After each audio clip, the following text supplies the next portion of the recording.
this business is full of compromises. Mm-hmm. So we can't do everything. And so you have to pick and choose, the same as you're going to pick and choose which social media outlets you're going to focus on and work on. It's what promotions you're going to get involved in. All these things, you make a compromise and pick your poison of which you're going to do. The thing you need to compromise the least on is writing, because at the core of it, it's all about the writing. Hello, fellow creative voyagers. This week on the Indy Author podcast, I talk with author Nicholas Harvey about lessons from the Nomadic Author, including how Nick became a nomadic author and how his lifestyle has opened out-of-the-box marketing activities for him to connect with his fans. Here's a teaser. It's not even on land. We discuss which came first, the book or the location, how to create a writing-friendly environment, the importance and challenges of building routine, and the vital importance of stepping away from the keyboard. And now let's hear from Nicholas Harvey on Lessons from the Nomadic Author. Hello, and welcome to the Indy Author podcast. Today, my guest is Nicholas Harvey. Hey, Nick, how are you doing? I'm good. How are you? Thanks for having me on. I am pleased to have you here. And to give our listeners and viewers a little bit of background on you, a USA Today Bestselling author, Nicholas Harvey's life has been anything but ordinary. Race car driver, adventurer, dive master, and since 2020, a full-time novelist. Raised in England, Nick has dual U.S. and British citizenship and lives nomadically wherever he and his amazing wife, Cheryl, choose to land for a few months. He is the author of the A.J. Bailey adventure and the Nora Sommer Caribbean Suspense series, as well as multiple collaborations. And Nick, I think I remember correctly that Pamela Fagan Hutchins introduced us. Is that correct? She did. Yeah. Pamela's a sweetheart. And she is. Yeah, I was on her little chat show. She came on our podcast I have with my friend Doug Pratt. And yeah, she's great. She's a ball of energy. I think she's on her way to France with her husband right now. And she's always, I get emails from her like, I've got this idea. Let's do this promo thing. It's like, whoa, here we go again. It's great. Well, I enjoy following her on Facebook because she and her husband are always off to fabulous locations or living in fabulous, like they live in fabulous locations and then they travel to fabulous locations. So yep. That's actually a great lead in to our topic, which is going to be the nomadic author. And we're going to be able to get a little glimpse into your life as someone who travels a lot. But as we're talking, we're going to be sort of gleaning some lessons from that even people who are more homebodies like me can benefit from. And so I wanted to start out asking you how you became a nomadic author. Yeah, I guess I'd have to ask myself which came first because they sort of happened simultaneously. Back in 2019, actually at the end of 2018, my wife and I decided to make a big life change. We both had corporate jobs, and although mine was in motorsports, which people don't normally think of being corporate, I was with a big NASCAR race team, about 170 employees. I ran an engineering group with about 45 people. So it was, yes, we went to races at the weekends and drove cars, race cars. But the whole structure is a big business structure, and that's the way it operates. And it just made a decision that we were several things tripped us over. And we were like, you know what, let's do it while we're young, which is funny if you're looking at me because I'm obviously not young. And, and we said, we're going to make a big life change. We're going to do some of the stuff that we wanted to do in retirement, and we're going to make it happen now. So we gave ourselves a long runway in 2019, half the year. Our goal was to go on the road in the middle of 2019, which we did. We sold everything. So we sold our home. We had a piece of land up in the North Carolina mountains. We sold that. And we sold our vehicles. Literally, it was, if it wasn't bolted down, well, even the stuff that was bolted down, we'd sell. And we bought an RV. And we never owned an RV before. Our idea of camping was to put a backpack on and shove a tent in there and climb to the top of a mountain and sleep overnight. So we'd never had an RV. We got really lucky in our choice of RV after some research and found something where I'm sitting in it right now. It's the same RV we've had for 5 years. And it's small, but it lives big. And it worked out. And that's it. We went on the road and we gave ourselves the rest of 2019 to drive around, go to the national parks, really enjoy ourselves. And at that time, I'd written one book, and it was simply a life goal. I'd always wanted to write a book. And I wrote it while I was still working for the race team and traveling a lot. And I didn't know what to do with it, published it, self-published it, because I spoke to a friend of mine who said they bashed their head against the wall trying to get a publisher for 2 years. And And she said she finally just self-published. And I said, well, I just want a copy in my hand. I want my mom to have a copy. And so I self-published, and it just sat there on Amazon. And then in 2019, when we did all this, I said, I really enjoyed that process. So why don't I try and make a go of that? We didn't have endless funds. It wasn't like we could just drive around for the rest of our lives. But we gave ourselves the balance of 2019 to be silly kids on the road. And at the beginning of 2020, we were going to knuckle down and get back to work, as it were. And so while we were traveling, I continued writing. So the two things really happened simultaneously. But since 2019, we haven't lived in a bricks and mortar. Our home base in the US is in our RV. Obviously, COVID hit at 2020. So we happened to be in the Florida Keys when that happened, which was fortuitous, as it turns out, because we could. And for me, I stayed in the bus and wrote books. And so I was very productive in that first year and tried to learn as much about the business as I could. And it's just grown from there. So now last year we spent 6 months overseas, 6 months in the US in the bus. This year will be about the same. We've been overseas for the last 2.5 months, and we'll be leaving. I have a dive event in Florida with readers of my books, because one of my series is based around scuba diving. And we do that in early October, and then we're going overseas again for the balance of the year. So you organize reader fan events around diving, and that's what this event in the Keys is going to be? Yeah, it's the second time we've done it. We did it last year after NINC, the conference. So we're in Florida. We got together with our dive operation in Isla Mirada, called Public Divers, who have become friends of ours, great people. And we charter a boat and go diving for 2 days with people who read the books and are divers and want to come and have some fun. The first year was like, oh my gosh, I don't know what I'm doing. This is going to be, I don't know. And it was so much fun. And literally everybody who was there went, what are you doing it again? We're coming back. And so, we've got about 20 people, which fills the charter boat. And this one's Treasure in the Keys. So I've got these medallions that I've made up that we're going to put down on the shipwreck and do a treasure hunt. And cool. We got some sponsors for it and some cool swag and that. It's really a bundle of fun. Yeah, it's neat. Have you ever thought about doing a writer's retreat as a scuba event? It's tough to write underwater. The paper gets wet. Yeah. Yeah, that would be interesting. I don't know how many people would show up. Nick Sullivan, my mate Nick, who's a diver, would show up, of course. I can think of a few others. Sharon Ward, probably.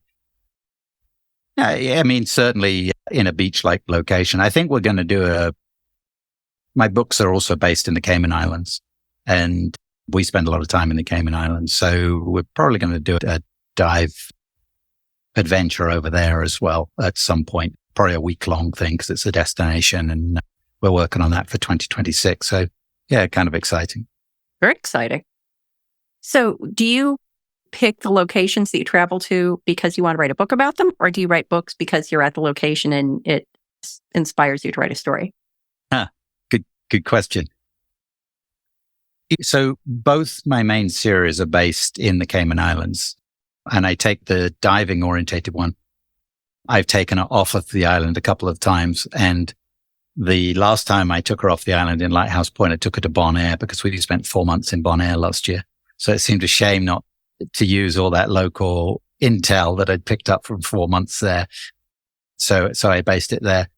But otherwise, we've been going to the Caymans a lot. So it's kind of our second home. And actually, we're buying a little place down there and going to spend probably half the year going forward down, in Grand Caymans.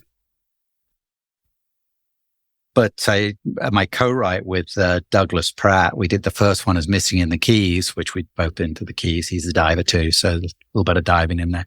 And the second one, we're like, okay, where are we going to base this one? And I'm like, let's do Zanzibar, because it's fun to say, number one. It's an exotic location.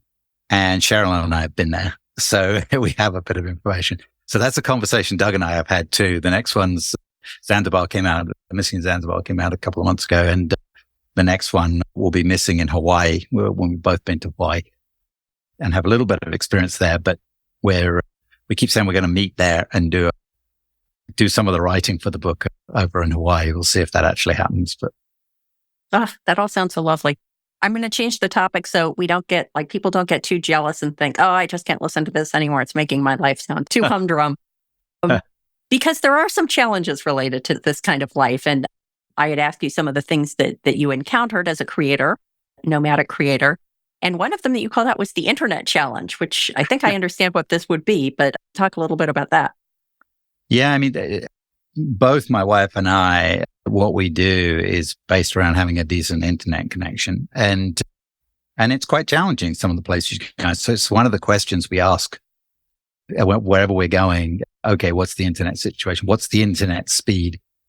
Is it reliable and stuff like that? And so, in Bonaire last year, the internet was not brilliant where we were. It was functional, but for doing, as for doing podcasts, you needed a decent internet connection. So I had this challenge of the internet wasn't strong enough. It wasn't reliable enough, really. It would dip down and what have you to record podcasts. So I ended up finding by chance a guy. It's actually a funny story. We were walking through town and there's this open air bar restaurant area. And there's what seems to be a radio show recording, or had been recording. And I'm like, well, this is going to be a crazy question, but I'd seen a radio station in town and I thought, I'm going to ask these guys, and they weren't recording at the time. So I said, hey, do you mind if I interrupt you? I need a place with an internet connection, a room or something. And he said, I don't really have anything, but hey, speak to this guy over here. And he takes me over to this Dutch chap.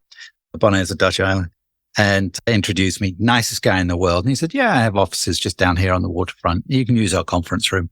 And I said, I'm happy to rent it. And he said, no, don't worry about it. Just come on down.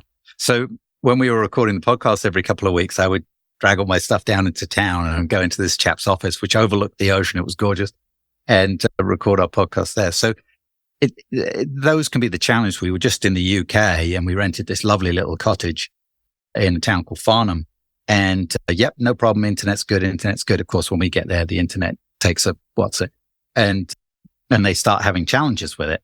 So there are challenges even when you organize it ahead of time.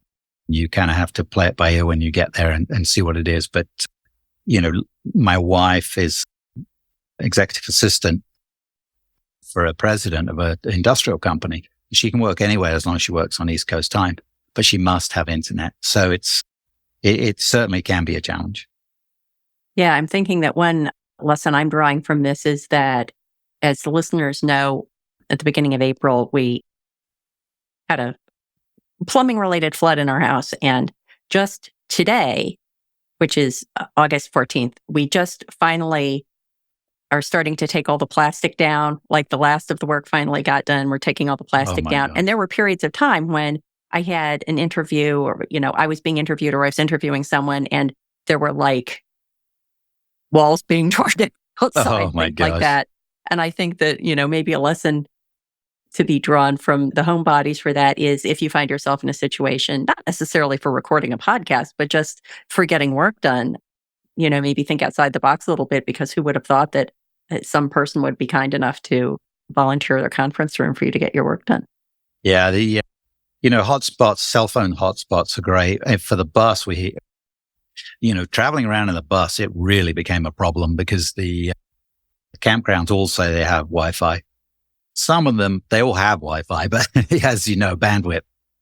And if it's a bigger one, the bandwidth goes to hell in a handbasket. So we finally got Starlink.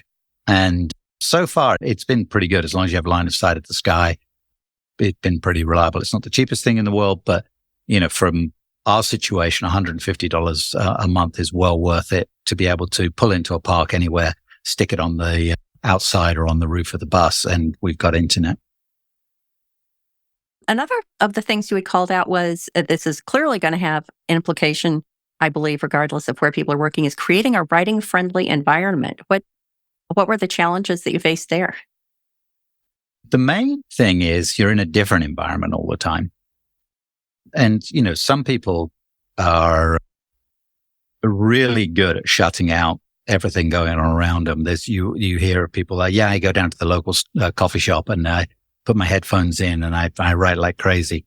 I'm way too much of a golden retriever or a squirrel or whatever you want to call it. My head would be bouncing all over the place looking at this interesting person that came in here and the pastries behind the thing that I shouldn't have and another cup of coffee. So if you're someone that needs some peace and quiet or needs the comfort of having familiarity around you, that artistic working space, then what we do is challenging. When I'm here in the bus, I'm in the little dinette and it feels like home, right? I've got a window here. I've got the window at the front of the bus if we're looking at something nice, which we try and stay at places where there's something nice, at least countryside and or water of some sort. And we just create our own space. And what's tricky for us is we both work from home in a 27-foot RV.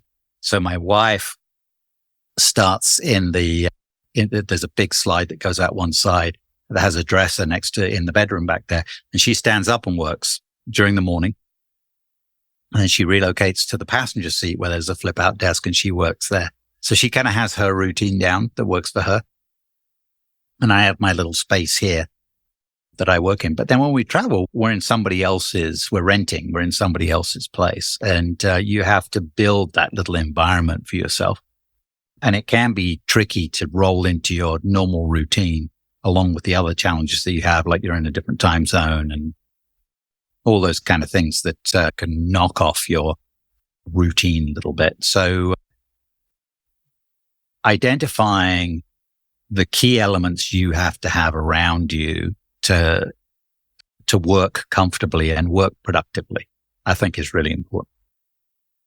In the UK, we went down to the local charity store and bought office chairs because they were just little wood dining chairs. It was a tiny cottage. When I say tiny, I am not kidding. It was tiny. It's literally the square footage about the size of our butt. And it had a little round dining table that I was working at. So we went and got office chairs so that we'd have a reasonably comfortable chair to sit in all day and work at. And I don't work well on a laptop. I like to have a bigger screen. So, and my wife works off of 2 screens normally. So we took 24-inch monitors in our luggage with us for the last 2.5 months, strapping around where we went to Cayman Islands for a month, then UK for 5 weeks. And yeah, remarkably, they've survived the carrying them around because we just pack them between clothes in the suitcase. Oh, no kidding. But that's part of having the environment that you're comfortable working with, you know? Yeah. I think that a similar thing, you've already sort of referenced this a little bit, is the idea of building a routine. How have you built a routine on the road, and what lessons can people learn about the importance of building a routine if they're not working from the road? Yeah, I think that's a challenge for creatives, period, right? Is finding something that allows you to be the most productive. Some people are really good at just going with the whim and writing. They get up at 3 a.m. and they're writing, and then they do stuff in the mornings, and then after lunch they're productive, or they've got to get stuff done in the morning or whatever it might be. But meshing your environment that you're in with a routine that works for you, finding that balance can be quite tricky. I'd say in the UK was the trickiest, simply because my wife has to work on East Coast time. So in the UK, that meant working from 1 till 10 p.m. And we wanted to stay. We could have shifted the whole day, but then it's like, what's the point? Why be up at, 4 a.m. when no one else is? So, and then we wanted to try and do things at weekends. So then you can't shift your whole day. So we went, okay, we'll just move the work day to the last part of the day. And in the morning, we would do our shopping, go to the gym, do any running around we needed to do. And then we worked from 1 till 10. It took a week and a half probably to jive into that and make it even workable. Because at 10 o'clock, you sit down, you've already had dinner, because at her lunch break, we had dinner. Before work, we'd had lunch. So you sit down afterwards and you have a drink and you watch a little bit of TV, and then you've got to force yourself to go to bed an hour after you finish work. Well, your mind is just going crazy still, right? You need that. Your brain is used to that wind down time after work before you're going to go to sleep. So it was tricky and we didn't sleep well and it was challenging. And then at the weekends, you sort of have just a normal routine. So then Monday comes around again and it's like, oh, that's right. We're doing this shifted thing again. But by the time we left, we'd fallen into it, but it was the most challenging, routine that we found. It was the most difficult, I think. Yeah. For many years, I had used the approach of I would get up and I would do admin sort of stuff or podcast production, things other than fiction writing until 12:30. And then at 12:30 every day, a couple of author friends and I have a daily writing sprint.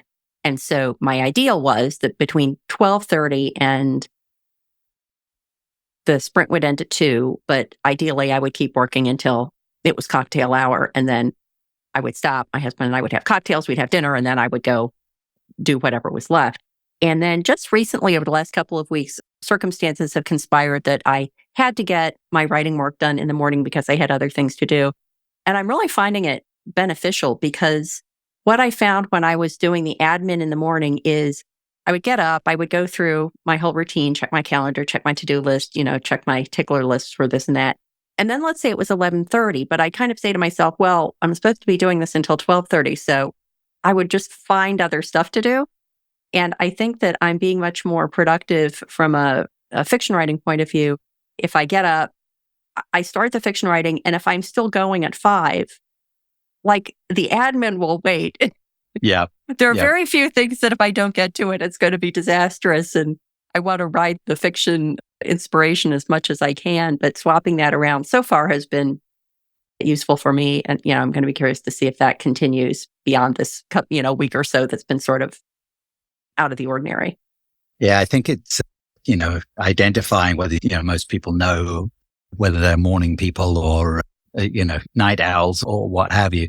But identifying that window where you're most productive on the creative side is really important. I'm a morning person. I tend to get up early and have at it. And so I try and do the writing in the morning and then gravitate in the afternoon.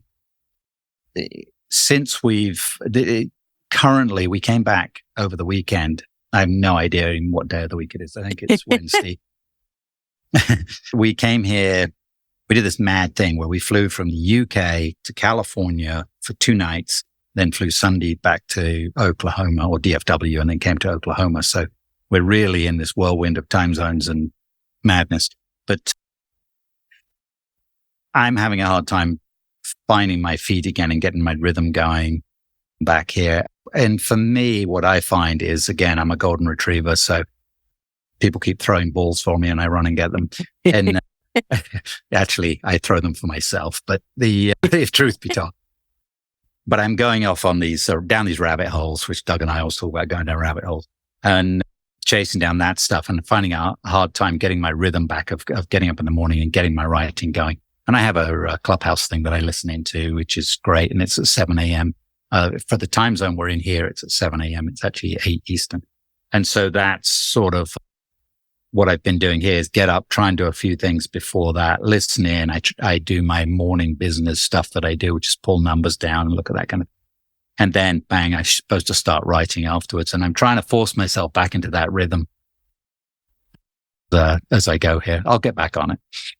Yeah. I think maybe the lesson for writers here is that I guess it's at some point it's a matter of will. Like if circumstances dictate that you have to get your writing done, after the kids are in bed, then that's what you've got to do. But if you have the options, then kind of pay attention to what your body and your mind are telling you about when you work. And I know one of the biggest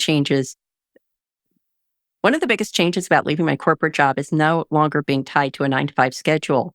And I found that it really takes the stress off. If you have an idea at 2 a.m., in the past I would have said, well, I can't get up because I'm going to have to get up at 7 to be at work at 9 or whatever. But if you can just get up and do it, like it doesn't matter when I sleep. As long as I'm at the meetings I need to be at, if I'm, if I work from midnight to 5 in the morning and then I sleep from 5 to 10, it's not doing anybody any harm. So that flexibility of being able to jump on the creativity whenever it happens has been a blessing. And that's important, right? So there's this business is full of compromises. So we can't do everything. And so you have to pick and choose, the same as you're going to pick and choose which social media outlets you're going to focus on and work on. It's what promotions you're going to get involved in. All these things, you make a compromise and pick your poison of which you're going to do. The thing you need to compromise the least on is writing, because at the core of it, it's all about the writing. So the other stuff's important and has to happen, but being your best in the creative is the core of the whole thing. So identifying what works best for you, I think, is super important. Yeah. That mention about social media made me think of another question, which is we've talked a little bit about how you use the locations you visit to inform your writing, and we talked a little bit about how you're also using it to inform your marketing, in the sense that your scuba trips for your fans is a marketing promotional effort. What social media platform do you primarily use? Facebook. And what have you found is most productive? Do you post information about your travels and things like that? And in what way are you using your nomadic lifestyle to inform your marketing for your books? Yeah, I try and, it's that fine line between how much do you let the world into your private life. But I try and post quite a bit of stuff about our travels and where we are and locations, and if it's interesting, and if we're diving in a dive location and stuff like that. So I put out the standard stuff, which is about the books and bits and pieces, and promo everything that's going on. And I have some sort of, I use the business manager scheduler, and actually I've just started working with someone who's helping me with that stuff, which has been an absolute blessing to take some of the load off, and she schedules a lot of stuff for me now. But I think it's so important to have a personal touch in that contact with your readers. And the other stuff is informing them, right? Hey, my friend's got a discount on that. Well, that's great. That's cool. They'll see that. Hey, this is the next book that's coming out. Hey, don't forget the audiobook just came out for this. It's all information. And we all know how Facebook filters that stuff and only gets shown to so many, depending on what you put in it, all that kind of stuff. But what gets the biggest reaction is anything that's really on that personal level. Yeah, hey, we went and saw Stonehenge. These big rocks in the middle of a field. I haven't been there since I was a kid. It was really cool. I was surprised actually how cool it was to see them. Hey, we went and saw this show. Hey, we were at Alanis Morissette concert on Saturday night. And we flew all the way from the UK to LA to do this madcap thing because we booked these tickets to go see her. And I've been trying to see her for years. And so we did it. And hey, we're at this concert. And so that gets a lot of interaction. So I try and use our travels and our experiences and a personal touch to it as much as possible. And all that stuff I post myself. I don't use anybody to do it. It is interesting because I think the challenge for a lot of authors is what's interesting about my life that is going to be interesting social media fodder. I would think that your challenge would almost be like, how much can I talk about jetting to LA or going to Bonaire or whatever before I might start putting people off and people are, getting a serious case of FOMO or whatever. Do you ever worry about that? Not until you said it. Oh. Well, I think you'd have a sense. Like you'd probably have a sense from your own experience on your Facebook interactions that was happening. Yeah, I think it's. I can see how some people would feel that way, and of course, the people. I don't know if you've noticed this, but people are really split. So some people are still in this. Well, you must be like Clive Cussler, and you're living in this grand beach house and bringing in multi-seven figures, and you have people for everything. And then the other side of it is, I get asked a lot, can you make a living doing that? It's very interesting. Yes, it is. That is a dichotomy for sure in reactions to telling people that you write books. Yeah. I do get comments sometimes like, that's fantastic. You're having a great time. Now get back to writing the book you're working on or what have you. So, which is a tricky part of what we do is finding that balance, especially for my wife and I. We're both working full time. So one of the things that we do find is people go, oh, wow, you just spent a month in the Cayman Islands. Yeah. And it went by in a blink of an eye. We worked every week, 5 days a week. Normally I'm working six and a half days a week. And then at the weekends, you try and slip in stuff, or in the evenings, you try and do stuff. So for us, when we're in a location, like we were in St. Martin for 2 months last year, lovely place. But it's as though you're on what we learned from being there. You get this experience of being immersed in the society and culture and what have you, because you're going to the supermarket and you're buying groceries and you're cooking dinner. And you're doing all those things, right? You've got to go buy supplies for stuff or what have you, go to the hardware store.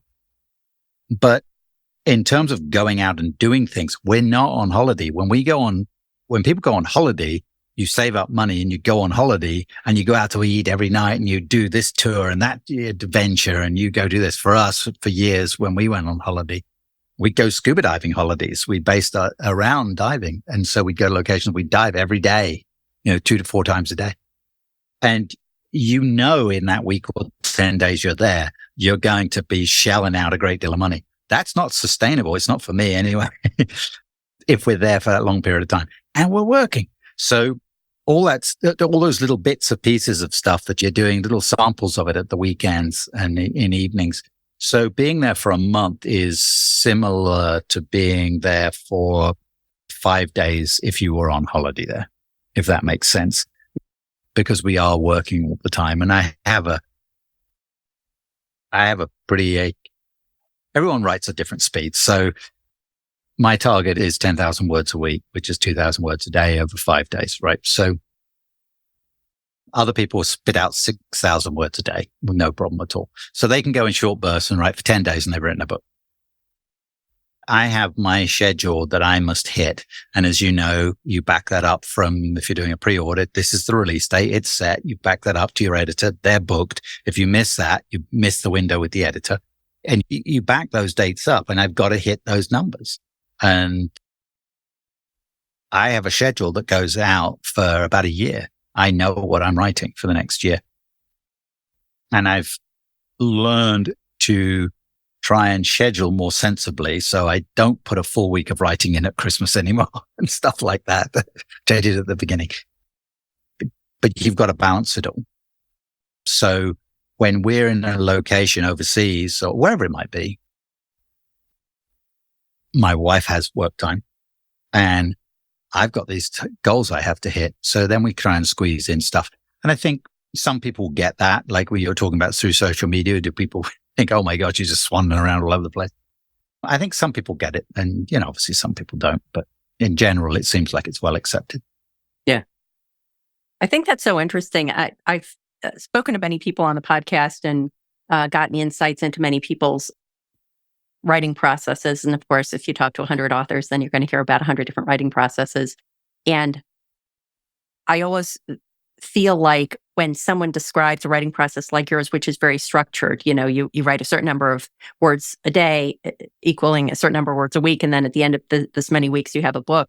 I always like to issue a caveat that all the listeners shouldn't go out and figure that that's what they should be doing, because I know my writing process, for example, is very different. Like I could never book my editor a year in advance, because some days I get 2,000 words, but some days I get like 35.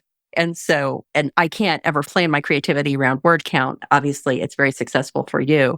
And I always just like to say that, if it works for you, for the people it works for, it's great. But people shouldn't feel like they are having to jump on that approach if it's feeling uncomfortable for them.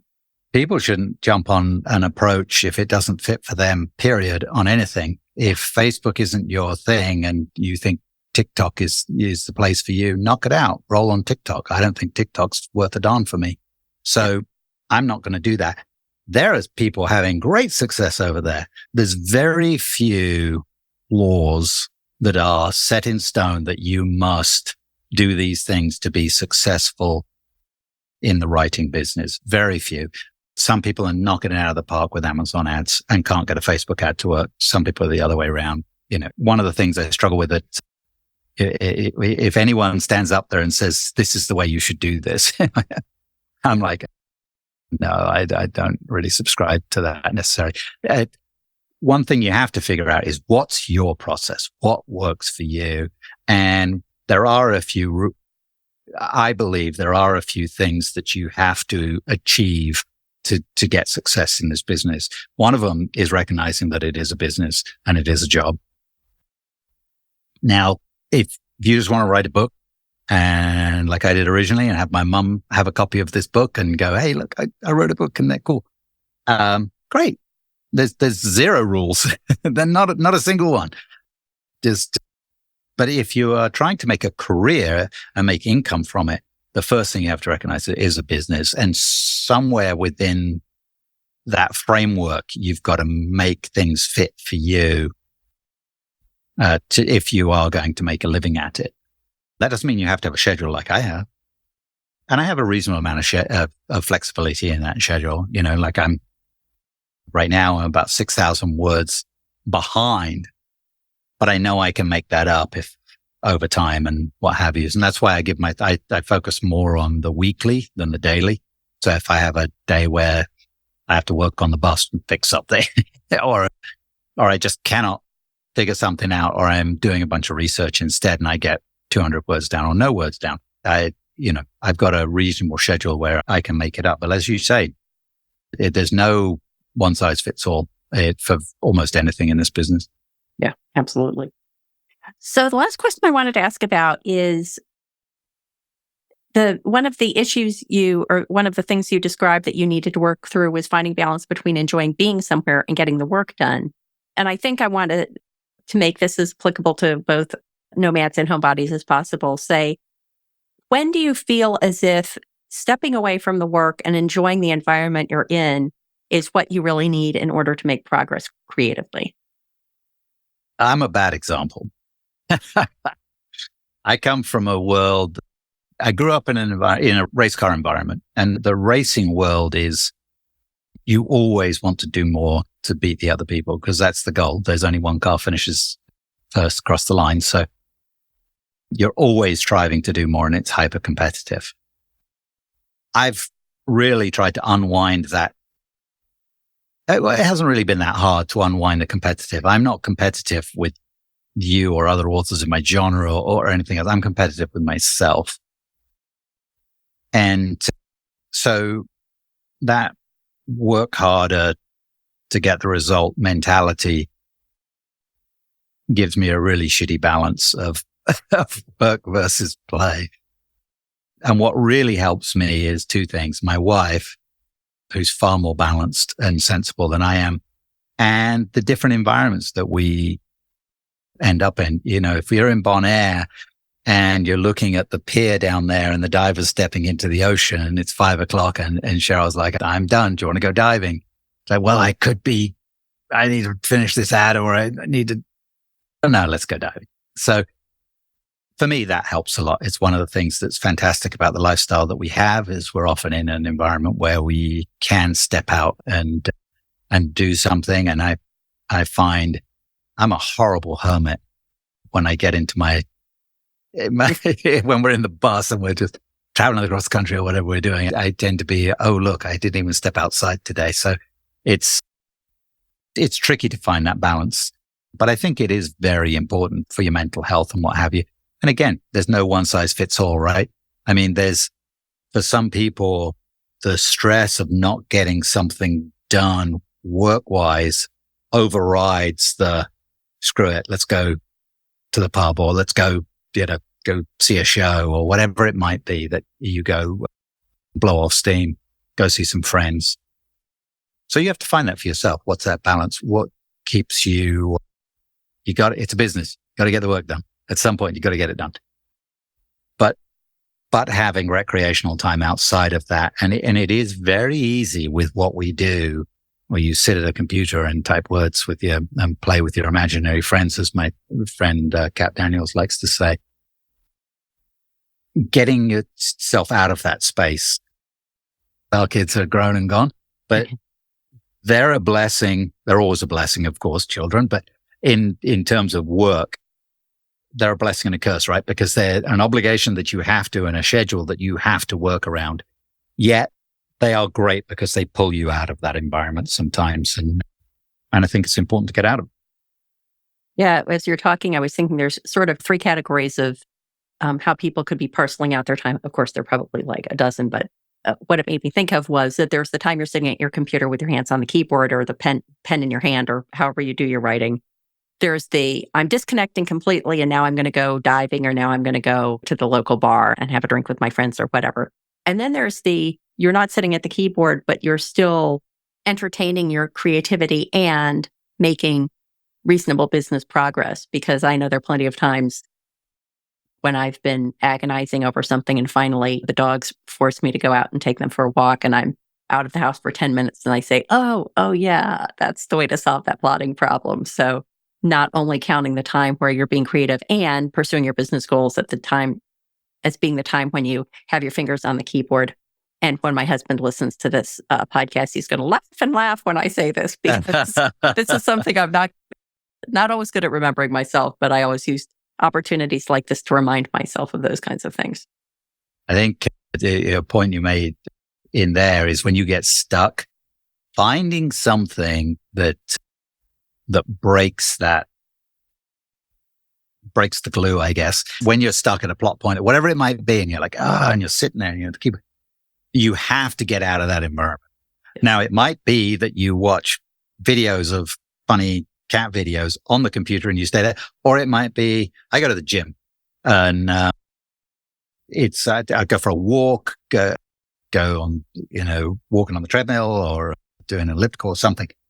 I have found that's a trigger for me to loosen things up. And even when I'm not trying to, when I'm not stuck on something necessarily, I find myself, the other day I was exercising away and I was listening to an audiobook. And then I started thinking about the book I'm currently writing, the Nora Sommer book. And I started thinking, and then 15 minutes later, I realized I've exercised 15 minutes without noticing it. And I've completely forgotten what was going on in the audiobook. It's just been sound that's going on in the background while I kind of went off in my own world and what have you. So I think finding that trigger, that thing that gets you, it might be, like you said, walking the dogs, going and playing with the kids, whatever it might be, finding something that breaks the glue, that gets the creative juices going again is important. Right. Well, I think I'm going to have to think about calling this episode How to Break the Glue. Well, Nick, thank you so much. This has been such a fun conversation. And please let everyone know where they can find about everything you do online. Absolutely. I will. It's my website is harveybooks.com and I'm Amazon exclusive in KU. So look up Nicholas Harvey. It's the AJ Bailey Adventure Series and the Nora Sommer Caribbean Suspense Series. And then I have a bunch of other stuff that I've written with other folks that are fun too. So thank you for having me on. It's been a blast. Oh, it has been. Thank you so much. I hope you enjoyed my conversation with Nick. A great companion episode to this one is episode 202, Acting on Inspiration Anywhere with Kevin Tumlinson. Are you a nomadic author like Nick? And if yes, which of his experiences most resonated with you? Are you a homebody like me? And if yes, are there ways you can apply Nick's experience to your own creative life? I would love to hear your thoughts. Just leave a comment on YouTube, and while you're at it, please subscribe. And if you got value from this episode and were thinking, I wish I could buy Matty a cup of coffee, you can do that. Scroll to the bottom of any page at theindyauthor.com and click Buy Me a Coffee. Until next time, here's wishing you favorable winds and smooth sailing on your creative voyage.